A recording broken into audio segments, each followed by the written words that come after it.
Good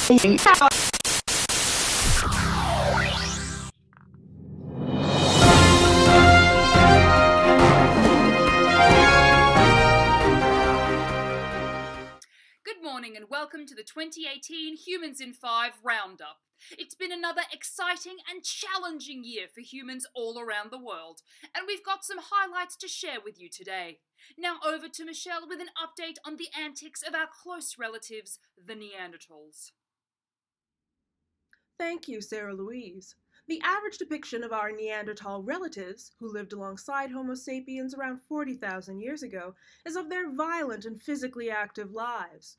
Some of the earliest research on Neanderthal skeletons reported evidence of interpersonal conflict in the form of trauma as well as injuries likely produced from physically demanding hunting practices and fighting off predators.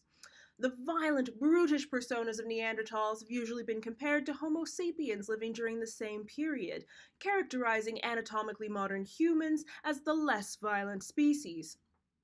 However, new research from the University of Tübingen suggests that Neanderthals were no more violent or injured than our human ancestors. Judith Beyer and colleagues carefully re-examined evidence of trauma in Neanderthals and put them in context with environmental changes that could have affected how they lived.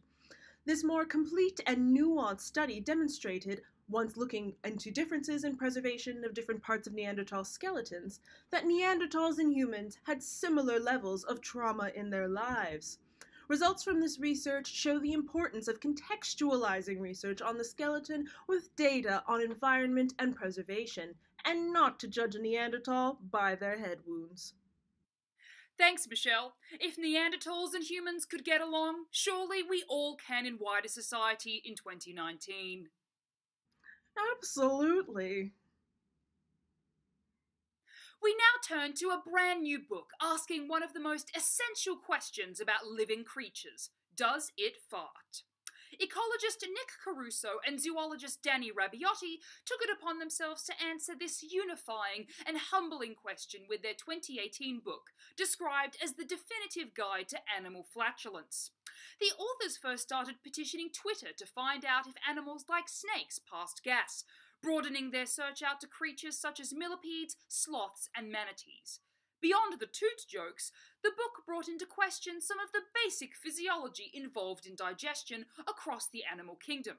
For example, the authors defined farting as gas escaping the end of an animal's body opposite to the mouth. But what happens with animals who don't have an opposite end? Questions like this one are explored in a funny, informative way in this book, showing the power of curiosity about all kinds of things in the animal kingdom. Moving to a very different part of human physiology, our final piece concerns some new research looking at the genetic contributions from our fathers. A group of researchers from the United States of America and China recently reported the case of a child in Cincinnati, Ohio, who had inherited mitochondrial DNA from both his mother and his father. Mitochondria are structures within every cell that power cell activity and have their own DNA. Mitochondrial DNA was thought to be passed from one generation to the next through the maternal line exclusively. Previous research has suggested that passing mitochondrial DNA through paternal lines would be riskier, since sperm have higher mutation rates than eggs, and passing this DNA through the parent with the larger gamete would reduce structural cell problems. The research team carried out further research into the child's genetic background and found that multiple family members across generations had the same mitochondrial inheritance, with no evidence of any changes that could affect the health of family members. The study represents some exciting new possibilities for reproductive technologies and further examination of genetic inheritance.